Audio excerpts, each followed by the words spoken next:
खुसी सायद खुसी भने सुन्दा सामान्य लाग्छ, तर यो त्यति सामान्य शब्द पनि होइन।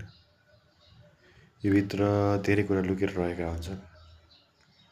कहिलेकाहीँ लाग्छ नि हामी साना साना कुरामा पनि यति धेरै खुसी हुन्छौँ कि जिन्दगी हामी यति खुसी कहिले भएकै थिएनौँ जस्तो लाग्छ। तर याद राख्नु, ती खुसी नै जिन्दगीका सबभन्दा बेस्ट खुसी हुन्छन्, अर्थात् उत्तम खुसी हुन्छन्, जहाँ हामी आफूलाई नै सुखी अनुभव गर्छौँ।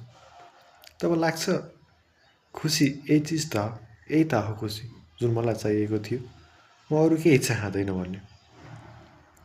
तर समय बढ्दै जाँदा ती खुसीले पनि सास छोड्दै जाँदो रहेछ नि। हिजो जुन कुरामा हामी धेरै यति खुसी थियौँ, आज ती कुराले खुसी देलान् भन्न सकिँदैन नि।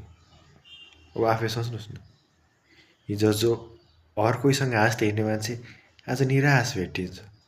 खै किन हो कुन्नी, मलाई थाहा छैन।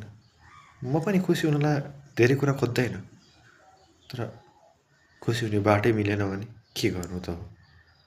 तब निराशै त हो मुहारमा झल्किने हो। तर हार मान्नु हुँदैन, खुसी खोज्नु पनि पर्दैन भन्छ नि। खुसी मनदेखि हुने हो है, खुसी खोज्ने चिज होइन नि।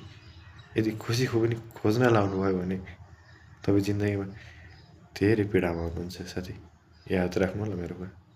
तब खुसी खोज्न नपरोस् यस्तो अवस्था सिर्जना गर। आफैलाई लाग्छ होला नि कहिलेकाहीँ म कस्तो थिएँ, कस्तो भएँ, कि मेरो अवस्था यही नै हो र, कि म यति स्वार्थी छु र। अनि सोच्दै आउँछ खै के भयो कुन्नी यस्तो।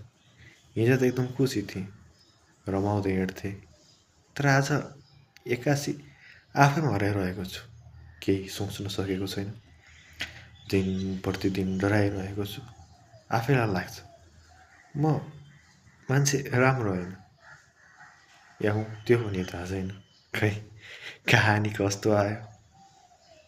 मुस्कान ओठमा सधैँ रहिरहन्छ, तर कति दिनसम्म रहला त्यो त थाहा छैन, भन्न पनि सक्दैन।